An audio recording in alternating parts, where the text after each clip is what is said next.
पश्चिम आशियामधली युद्धजन्य परिस्थिती प्रत्येक तासागणिक अत्यंत अवघड बनत चाललेली आहे। एका बाजूला मागच्या काही तासांमध्ये इस्रायल आणि अमेरिकेनं जबरदस्त असे हल्ले इराणमध्ये त्या ठिकाणी केले आणि इराणनं सुद्धा काही तासांमध्येच IRGCनं अमेरिकेच्या वेगवेगळ्या आखाती देशांमधल्या मिलिटरी एअर त्याचबरोबर नेव्हल बेसेसवर हल्ला करण्याचा एक प्रकारे धडाकाच त्या ठिकाणी सुरू केलेला आहे। यामध्ये प्रचंड प्रमाणामध्ये वित्तहानी होतीये आणि त्यासोबतच प्रचंड प्रमाणामध्ये जीवितहानी सुद्धा होतीये आणि अमेरिकेनं सर्वात महत्त्वाचं म्हणजे इराणचा सर्वोच्च नेता अयातुल्ला अली खामेनी याचा खात्मा केल्यानंतर आता खरोखरच इराणमध्ये काय होणार हा सर्वात महत्त्वाचा प्रश्न त्या ठिकाणी।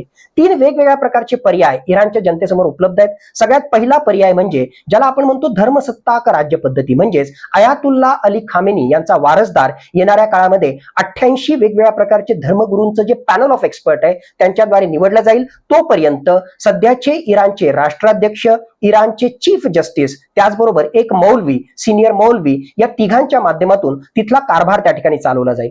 धर्मसत्ताक राज्य पद्धती त्या ठिकाणी राहते की नाही याविषयी सुद्धा प्रश्नचिन्ह आहेत। म्हणून दुसरा सगळ्यात महत्त्वाचा ऑप्शन म्हणजे 1979च्या आधीची जे इस्लामिक रिव्होल्यूशनच्या आधीची जी पद्धती इराणमध्ये होती, ज्यामध्ये तिथे राजेशाही पद्धत होती, तशीच राजेशाही पद्धत पुन्हा परत येते की काय ही सुद्धा परिस्थिती नाकारता येत नाही। रेझा पहलवी जो ऑलरेडी आज अमेरिकेमध्ये त्या ठिकाणी आहे तो परत इराणमध्ये परत येऊन इराणमध्ये एक प्रकारे जे आहे सत्ताधीश त्या ठिकाणी बनू शकतो। तिसरा पर्याय म्हणजे ज्या प्रकारे डोनाल्ड ट्रम्प त्या ठिकाणी म्हणतायत की इराणच्या जनतेनं आता सत्ता आपल्या हातात घेतली पाहिजे आणि त्याच अनुषंगानं खरोखरच या आंदोलनकर्त्यांमधून तशा प्रकारचं आंदोलन आणखीन तीव्र झालं आणि या थिओक्रेसीला म्हणजेच धर्मसत्ताक राज्य पद्धतीला हटवून डेमोक्रेटिकली इलेक्टेड गव्हर्नमेंट म्हणजेच लोकशाही पद्धतीनं निवडून आलेले प्रतिनिधी आले आणि त्यातून नवा नेता निवडला गेला तर ती सुद्धा एक पद्धती त्या ठिकाणी अस्तित्वात येऊ शकते। मुळातच लोकशाही, राजशाही पद्धती आणि त्याच्या सोबतीलाच धर्मसत्ताक राजसत्ता हे तीन वेगवेगळ्या प्रकारचे पर्याय आज घडीला इराणच्या जनतेसमोर उपलब्ध आहेत। पण खरोखरच यातला कुठला पर्याय येणार यामध्ये IRGC इराणियन रिव्होल्युशनरी गार्ड कोर याची अत्यंत महत्त्वाची भूमिका असणार आहे। IRGC मध्ये जर फूट पडली नाही आणि IRGCनं चिवटपणे अमेरिका आणि इस्रायलला विरुद्ध संघर्ष करण्याचं ठरवलं, त्याचबरोबर जो अंतर्गत असंतोष आहे तो सुद्धा मोडून काढायचं जर त्या ठिकाणी ठरवलं तर नक्कीच येणाऱ्या काळामध्ये धर्मसत्ताक राज्य पद्धतीच त्या ठिकाणी सुरू राहील अशा प्रकारचा प्रयत्न राहील। अमेरिकेची ही भूमिका असेल की धर्मसत्ताक राज्य पद्धती सोडून दुसरी कुठल्याही दोन्ही पैकी एका पद्धतीच्या माध्यमातून इराणमध्ये जर त्या ठिकाणी लिडरशिप क्रिएट झाली आणि अमेरिकन धार्जिनं असं सरकार त्या ठिकाणी निर्माण झालं तर डोनाल्ड ट्रम्प यांची याच अनुषंगानं भविष्यामध्ये रणनीती असेल। सर भारतावर काय होते? हे युद्ध जरी इस्रायल, अमेरिका आणि विरुद्ध इराण अशा प्रकारचं जरी असलं तरी या युद्धाची व्याप्ती तासागणिक त्या ठिकाणी वाढतीये आणि आता आखाती देश सुद्धा या युद्धाच्या एक प्रकारे जे आहे जाळ्यामध्ये ओढले गेलेले आहेत। भारत देशाने या ठिकाणी भग्याची भूमिका घेऊन त्या ठिकाणी चालणार नाही, कारण भारताचं आर्थिक, सामरिक, राजकीय त्याचबरोबर भूराजकीय हित या सगळ्या संघर्षाशी जोडलं गेलेलं आहे।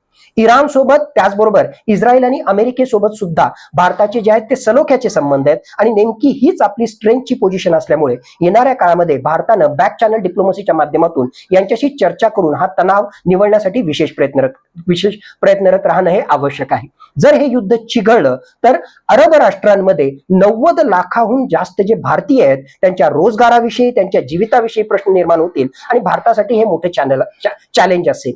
भारतानं मोठ्या प्रमाणामध्ये चाबहार बंदर त्याचबरोबर इराणमधल्या वेगवेगळ्या इन्फ्रास्ट्रक्चर प्रोजेक्टमध्ये मोठ्या प्रमाणामध्ये पैसा गुंतवलेला आहे। जर हे युद्ध चिघळलं तर हे सगळे प्रोजेक्ट डिले होतील आणि त्याचा सुद्धा फटका भारताला मोठ्या प्रमाणामध्ये असेल। सगळ्यात महत्त्वाची बाब म्हणजे ऊर्जा सुरक्षितता। हे युद्ध चिघळलं तर होर्मुझ सामुद्रधुनी सुद्धा ब्लॉक होऊ शकते आणि याच्या माध्यमातून जगामध्ये 20% सुद्धा जास्त तेल वाहतूक करणाऱ्या ज्या जहाजा आहेत त्या ठिकाणी ब्लॉक झाल्यामुळे आंतरराष्ट्रीय स्तरावर क्रूड ऑइलच्या म्हणजेच या कच्च्या तेलाच्या किमती वाढू शकतात आणि याचा डायरेक्टली फटका भारतीय अर्थव्यवस्थेला बसू शकतो। म्हणून एकूणच आर्थिक दृष्ट्या, सामरिक दृष्ट्या, राजकीय दृष्ट्या आणि भूराजकीय दृष्ट्या भारताचं हित लक्षात घेऊन भारतानं हा तणाव लवकरात लवकर निवळावा यासाठी प्रयत्नरत राहणं आवश्यक आहे आणि भारताची स्ट्रॅटेजिक ऑटोनॉमीची भूमिका एक प्रकारे भारताच्या मदतीला येऊ शकेल, कारण भारत इराणशीही चर्चा करू शकतो आणि इस्रायल आणि अमेरिकेशीही चर्चा करू शकतो।